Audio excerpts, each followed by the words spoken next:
obviously, and I'm based in Hong Kong. So welcome to the show. Um, sorry, I know the angle looks a little interesting and funny, but we'll be there.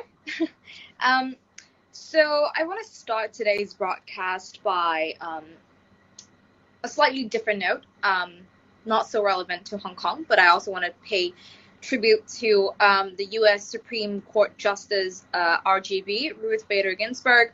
Hi, Pablo. Thank you for joining. Unfortunately, I woke up this morning just seeing that the very sad news of her passing is just really heartbreaking. I didn't come to know her until I was studying in the U.S. and she's such an icon for women's rights, and she's one of the two women serving on the Supreme Court bench. So that is a very remarkable and worth a lot of respect from all of us. I'm always a big fan and champion for women's rights, of course, because one of the reasons, me being a woman too, and I just really respect her a lot. And I know a lot of people do think her as like a more liberal figure on the bench, and so it's really a great loss for the U.S. So I just really want to start this week's stream by paying tribute and paying respect to RBG. I know a lot of people, I've seen like my social media flooded with all those, sad posts regarding RBG's death. It's just really sad, and it's just, as one of my friends put it on her Instagram, 2020, you can just exit the group chat now. It's been such a tough year. So yeah.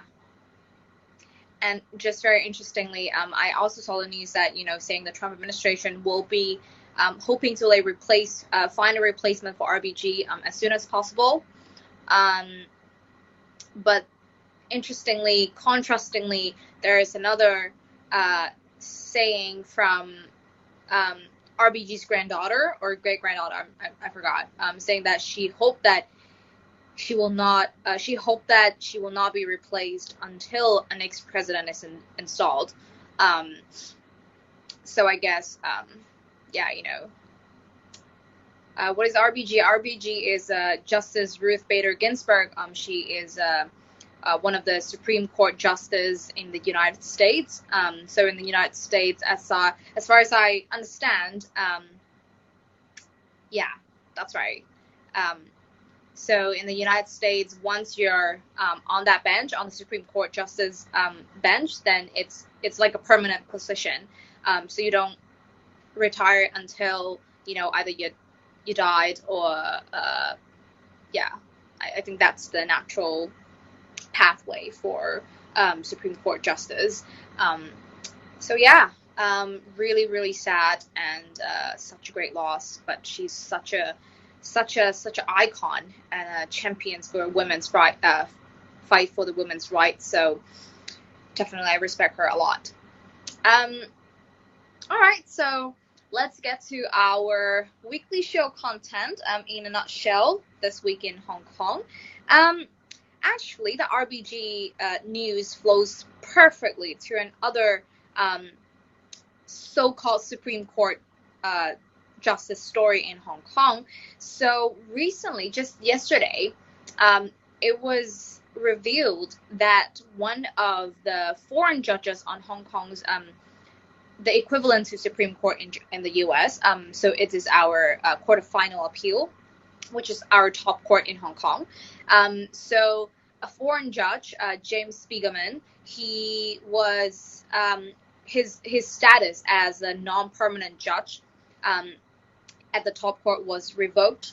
It was reviewed yesterday, but that actually happened early in September, and that is so it stirs a lot of discussion and debate in Hong Kong, wondering like why his status was revoked. But it turns out he resigned, so he was not like stripped of his justice status, but he resigned. But Australian media, so James Spiegelman is an Australian. He came to Hong Kong to serve as a foreign judge in our top court. And so Australian media, ABC News, reported that basically Spiegelman told ABC News that he resigned because of related to the content of national security law. That's a quote that he told ABC News in Australia. So that certainly caused a lot of debate and discussion, saying that, could this be a sign of the Hong Kong judicial system suffering a dent with foreign judges saying that, I'm going to leave the bench because of this national security law. Now, he didn't really elaborate when he told ABC News exactly what that means when he said related to the national security law. He didn't elaborate on that. But, that's enough to stir up controversy in Hong Kong, saying that, it's what would happen. Now we have the national security law. There's one foreign judge leaving Hong Kong already. So could this mean more to be expected? We don't know. Hi, Jeff. You're new to my broadcast, so thank you so much for joining, and welcome to the show. It's In the Nutshell with Almond, giving you guys like weekly Hong Kong updates in terms of, virus news, political news, and whatever interests you guys. Back to the topic. So James Spiegelman, he has started serving as a non-permanent judge in Hong Kong's top court since 2013. His tenure was to end in 2022, which is 2 years later. So his sudden and early departure was a lot of surprise to a lot of people in Hong Kong, especially those in the legal sector. One of our lawmakers, who's also a lawyer, said that, it could signal that, the legal professionals in Hong Kong, they are losing confidence, losing faith in Hong Kong's judicial system because of the national security law. So that's one. And now, even though the government or the judiciary in Hong Kong, they only said that, we received his resignation, so that's why we revoked him. We revoked his status as the justice. And there's no further explanation or further elaboration on what that ground might be. So far we only know that he told Australian ABC News that he resigned because of something related to national security law. So that's that. That's one update. A lot of you might hear some dogs barking, and I apologize. I hope it's not too disturbing. It was my partner's dog, so and she's just in the house. All right. So another weekly update for Hong Kong this week is that earlier I also posted a screenshot of a Facebook post, basically. So I want to bring you guys to the attention of the 12 Hong Kongers being detained on the mainland. It has been 3 weeks, more than 3 weeks now. I believe 27 or 28 days. So for those who don't know or haven't followed this incident that closely, we have there were 12 Hong Kongers. They were reportedly trying to flee to Taiwan via seawater, flee to Taiwan because many of them face charges in Hong Kong for what they've done in the anti-government protests, and they face charges including rioting, arson, possessive of offensive weapons, and whatnot. Thank you.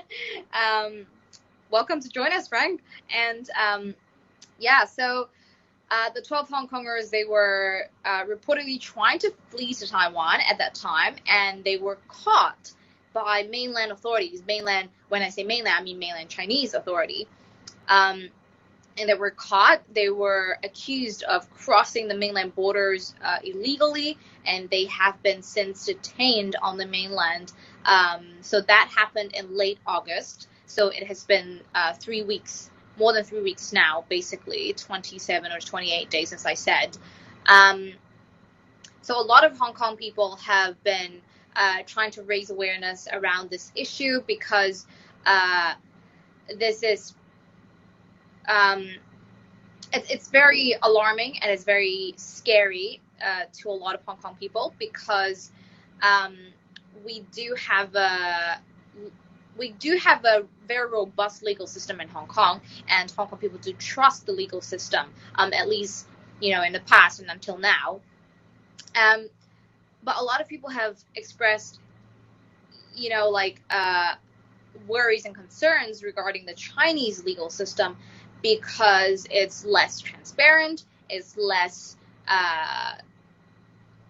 robust, and less just, if you will, some people may say, because the conviction rate in China is actually very, very high. It's 99% of conviction rate, and a lot of times they don't have open trial, so it's like closed door trials.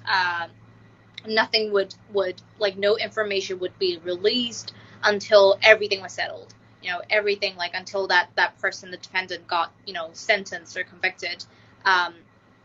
And sometimes and when I say closed door, it's not only closed to the media, but also even to the defendant's family or spouses. They're all barred from sitting in that trial. So that's how quote unquote notorious of the Chinese legal system, or the Chinese court system, basically. So back to the 12, they were arrested by mainland Chinese authorities back in late August, and they have been detained in Shenzhen. And the saga evolving around it is that their families have later been notified that their either son or daughter have been or spouse have been arrested and detained on the mainland. These families tried to find lawyers for the defendants. Of course, they tried to find lawyers, and they appointed. There have been reports in the last 2 weeks or so, basically saying that actually from the lawyers themselves, saying that they tried to reach their clients. They went to the Shenzhen police station and tried to set up a meeting with their clients, but they were rejected basically by the police for several reasons. One is that they don't have all the documents required, and just yesterday, when one mainland lawyer, it's not even Hong Kong lawyer, it's mainland lawyer, but they're more considered of a human rights lawyer in China, so they're not so much sticking to the central government line, so to speak. And so this one lawyer, he went to the Shenzhen police station again, because the first time he was told that he didn't have all the documents required. And so yesterday, for the second time, he went back with all the documents, and he then was told by the Shenzhen police that he won't be able to see his clients, because his clients has already appointed 2 other lawyers. And the term that they use on the mainland is called the official or government lawyers. So they told him that, hey, your clients have already appointed another lawyer, so it's none of your business now here, so you can go now. Basically barring him from seeing his client, or as he was instructed by the client's family. So that's that. And it has happened to not only one lawyer, but several other lawyers now, that they were told that they won't be able to see their clients, or that their clients have already appointed someone else, so they're no longer needed. But the question now here is that who are these other lawyers that the client allegedly appointed? Because it could be a matter of life and death, pretty much, because those government lawyers, we don't know what their sort of stance is in terms of especially those two people are basically arrested and prosecuted in Hong Kong for protest-related charges. So in a sense, they're considered as political. I don't want to say prisoner, but political related figures. So and we all know that politics in China is quite sensitive. So we don't know. It's unclear who these so-called government lawyers or duty lawyers or whatever terms that they're using. How well could they represent and protect their clients' rights, and to ensure that they have all the legal rights, and to ensure that they have a fair trial under the Chinese legal system. So all of those that I've just said has been unclear. And if you refer to the post that I've posted earlier on HAPS, the statement, it was from Andy Lee's family. So Andy Lee is one of the detainees, one of the 12 detainees on the mainland. He is actually he's the only one person who was earlier arrested and who was earlier arrested in Hong Kong under the new national security law. I'm not sure if he has been prosecuted or sent to trial for that particular offense yet. He has faced other charges such as under the crimes ordinance. So it's other charges such as rioting. It's unclear whether he has been mentioned in the under the national security law. I'm not sure about that, but he's the only person who is facing charges under the national security law, and so his family is really worried, basically putting out this statement calling for his safe return, and also for the international community to just help and give pressure to China to let those detainees to come back to Hong Kong and stand trial in Hong Kong. So I spoke to one of the lawmakers in Hong Kong. He is a lawyer too, and he has been dealing with a lot of, over the past years, he has been dealing with a lot of, basically cross-border or cross-continental type of situation involving Hong Kongers. For example, they were stranded there because of some sort of natural disaster, or they were being detained there because of some sort of offenses they were alleged to have done or committed. So I've spoke to this lawmaker. His name is James To. He's a pro-democracy lawmaker in Hong Kong. And so I asked him, why is it so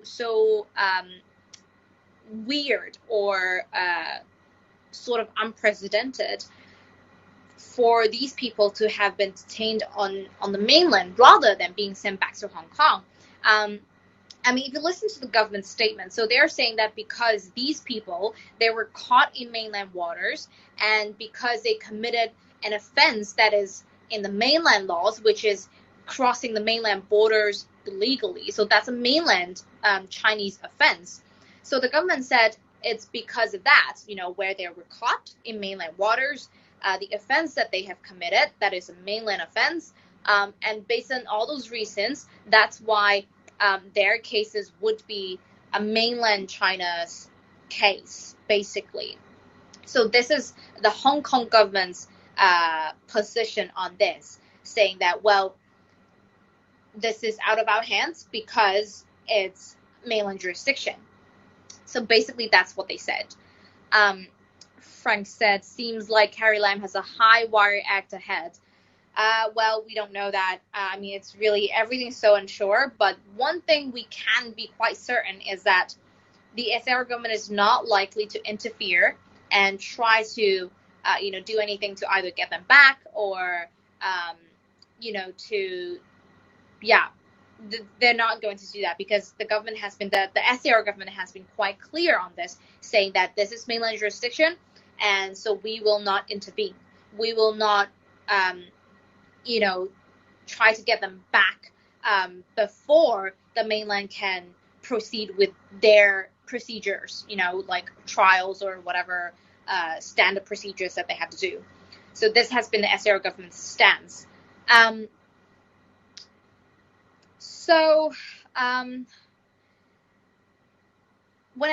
I talked to the lawmaker James So, I said that, why is this so uncommon for, and why is this, of course that's because of the anti-extradition protests that have happened like in the past year.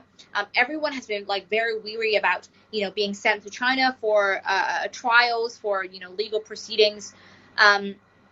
So I asked him, why is it so uncommon this time that they have been detained on the mainland for so long? So James Hill told me that, people who have committed an offense in Hong Kong, they have tried to flee back to China or via China to some of the places. This, like fleeing to China or crossing the mainland borders illegally, is not a new thing. That's what he said. He said that happens so many years ago, so many people. And so I asked him, so what happened to these people? Were they also detained on the mainland, or what is it? Because they, like in that case, it's just similar to this case. They would be facing charges in both Hong Kong SAR and mainland China. So I asked him, what happened to those other people like previously? He said that, crossing the border, of course, it depends on like what offenses they have committed in Hong Kong. Say, if it's just like a theft, or is it like murder, a rape, or whatever serious like offenses.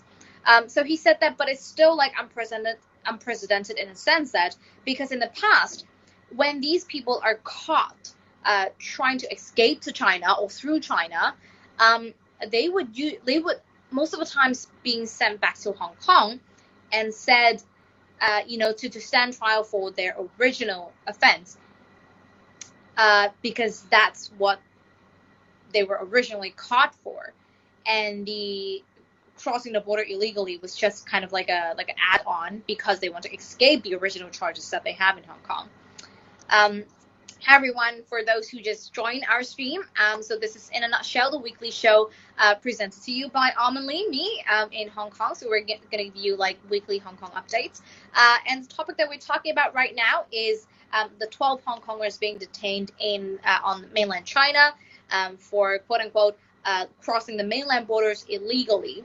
And there were reports saying that they were trying to flee to Taiwan via water transport at that time when they were caught by mainland authorities. And so it has been more than 3 weeks now that they've been detained in Shenzhen, a Shenzhen police station. And there have been reports coming out pretty much daily saying that their lawyers can't reach them, their families can't contact them. So it's a lot of people are very worried in Hong Kong because they're afraid that these 12 people being detained on the mainland would receive inhumane treatment or unfair or unjust trial, if there's any. Samantha, great topic. Thank you so much. Definitely, this is also like a very important topic in Hong Kong and also worldwide. So yeah, back to the what was I talking about? James, so the lawmaker. So I spoke to this pro-democracy lawmaker. He's also a lawyer himself. He told me that, so in the past, when people trying to flee or escape from their criminal offense charge in Hong Kong, they would probably flee to China or flee through China to somewhere else. And when they were caught by mainland authorities, or when they were caught for, crossing the border illegally, of course they wouldn't go through the legal channels, like, going through the immigration or customs and whatnot, because in that case, then the authorities will, let each other know that, hey, this guy seems suspicious. I saw that on the radar, and he's trying to, leave Hong Kong, and things like that. So James To told me, this lawmaker James To, he told me that most of the time they would be sent back to Hong Kong to stand trial for what they've done in Hong Kong, because honestly, the crossing the border illegally is not really such an huge or serious offense. And it's sort of like a derived from them trying to flee from what they have done in Hong Kong. So he said that it's quite unprecedented in that sense, because, and if you think about these 12 people, they all face charges related to the anti-government protests in Hong Kong in the past year. And they were accused of very serious offenses, pretty much. Rioting, which could be maximum 10 years in prison in Hong Kong. Arson, possessive of offensive weapons or explosives. Those are very serious offenses.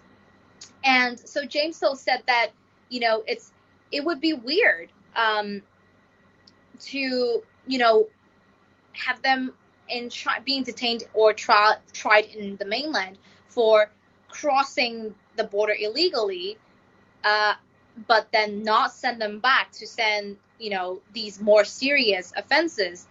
And he also pointed out one thing, is that it doesn't make sense sometimes, because, like, court proceedings could take a long time. And it's not only the cases in Hong Kong or in the mainland. Court proceedings just in general take up a lot of time. A case drags on for months or even years, right? And for some offenses, and we're not talking like specific offenses in Hong Kong or in other countries, but for some offenses, we do have like a statute of limitation, right? Or he said that, let's say one person is involved in a murder case, and if he was caught and he was detained for crossing the border to the mainland illegally, and he was stuck there for, I don't know, like maybe 1 year, 2 years. And what if during the period he was detained on the mainland, one of the key witnesses to the murder case died? Then does it mean that when that person was sent back to Hong Kong for the murder trial, he will walk free because the witness has died and couldn't provide a very key evidence to convict this person? So the lawmaker said that, this just doesn't make sense. Like crossing the border illegally, it's comparatively such a minute offense in that case. And because it wouldn't, the evidence wouldn't go away in that case, compared to whatever you have in, back in Hong Kong, say, for example, let me see some question there. How clear is the border delineated? It's actually, so your question brings me to a very interesting point, is that since late August, no one can actually clearly pinpoint where exactly have these 12 being caught. The mainland authorities and the SAR government said that they were caught in mainland waters. So basically, I wish I have a graphic that I can show you, but basically, the report said that they were trying to leave like on the border from one side of Hong Kong and trying to like go through like water sport and go to Taiwan. It's unclear at the point that they were caught. It's unclear whether that's still Hong Kong waters or it's still, or it's already mainland waters. So that point has never been clarified. So it's just, the government has said that. The mainland government has said that. The SAR government has said that. So because of that, this has been the claim that they've been using, saying that, because they were caught in mainland water, that's why it's mainland jurisdiction and mainland offense, and that's why that's mainland jurisdiction. So that has been the whole claim the whole time. But unfortunately, no one can actually verify where exactly they were caught. Of course, trying to cross the mainland border, for sure it's a mainland offense, but it's unclear whether the location they were caught, whether that would makes the case belongs to a Hong Kong jurisdiction or a mainland jurisdiction. But the development has been, that was mainland waters, and that's why it's a mainland jurisdiction. And another question is, what would be the statute of limitations for something like this, of protesting? Interesting. I'm not sure, but I don't think there is one. But let me research that later on, and I'll definitely let you guys know. Do I have a haircut? No, I do not. Does my hair look a little... It does look a little frizzy here. But no, I haven't got a haircut. So anyways, so the latest development is that, more of these detainees have been denied of seeing their family-appointed lawyers.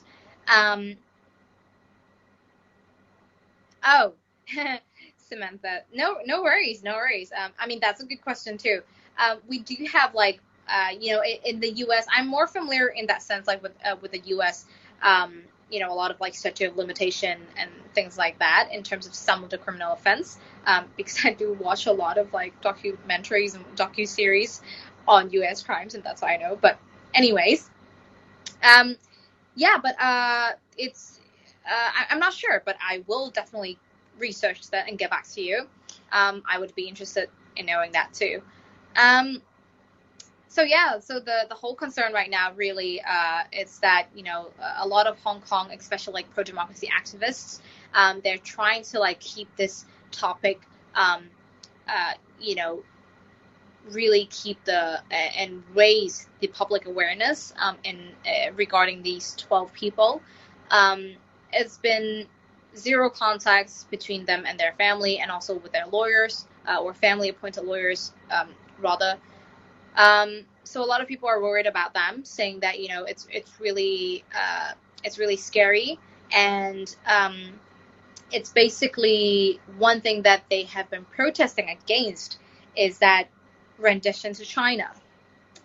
This has been one of the demands back in the anti-extradition protest. The whole thing of that protest, the whole theme and the whole purpose of the social movement in Hong Kong is that they don't want Hong Kong residents or even foreign nationals just being in Hong Kong to have the risk that they would be extradited to China, whether that's on something that they have done or have not done. That's the worries there. And what is the UCLA showbox? Great eye, Frank. That's just I don't know. It's not mine. I'm not sure.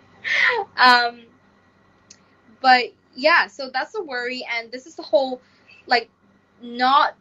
trying not to get extradited to China is one of the purpose and the whole theme of the year-long anti-extradition, or later turned into anti-government protest in Hong Kong in the past year, is that they don't want to be extradited to China, and this is probably just amplify people's worry and concerns and fear that this could happen even without the extradition law.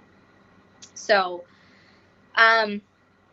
it's a continuing story. It's a continuous and developing story, definitely. And I would love to bring you more updates when I have those information. And yeah, it's such a critical story, like Brett earlier said, in Hong Kong and also worldwide, because and also just earlier, the U.S. actually upped the travel advisory to Hong Kong. It was, I believe, from level 2. That means have great cautious when traveling to Hong Kong, or yeah, like great cautious, basically something like that. And level 3 was reconsider travel. So the U.S. government has upped the travel advisory for Americans to travel to Hong Kong. They were telling Americans that, reconsider if you really need to travel to Hong Kong. And one of the reasons being because of the national security law here in Hong Kong. And because this law, it doesn't matter if you're Hong Kong residents, even if you're foreign nationals, even you're just like traveling to Hong Kong, just vacation or business trip or whatever, you could still commit an offense or violate the national security law in Hong Kong. And you could be arrested, you could be detained, you could be even convicted, even if you're not Hong Kong residents. So the U.S. government has issued, a more like damning warnings to Americans, saying that, you could be putting yourself at risk if you're traveling to Hong Kong because of this law. So that speaks volumes, I think, and that's why, everyone is really just very concerned about the 12, and also just in general in Hong Kong. It's becoming more tense in terms of, the political situation and the protest and all that stuff. So, yeah. Thank you so much for joining. And I really appreciate all the questions. And Samantha, I'm going to get back to you. I will, once I get that answer, I will post in the comment section and let you guys know, or just, even a screenshot of what I found on the internet. So thank you so much for joining again. And I really appreciate your participation and all the comments and questions. Again, this is In a Nutshell with Almond. It's a weekly update. It's a weekly show to update you on all the news that happens in Hong Kong, political, virus, whatever you're interested in, women's rights, environment, or whatever, really. And you can follow me on social media. On Twitter, I'm Almond _Lee. Wait, or is it under? No. God, I'm really bad. Like every single stream, like I just can't recite my own social media handle.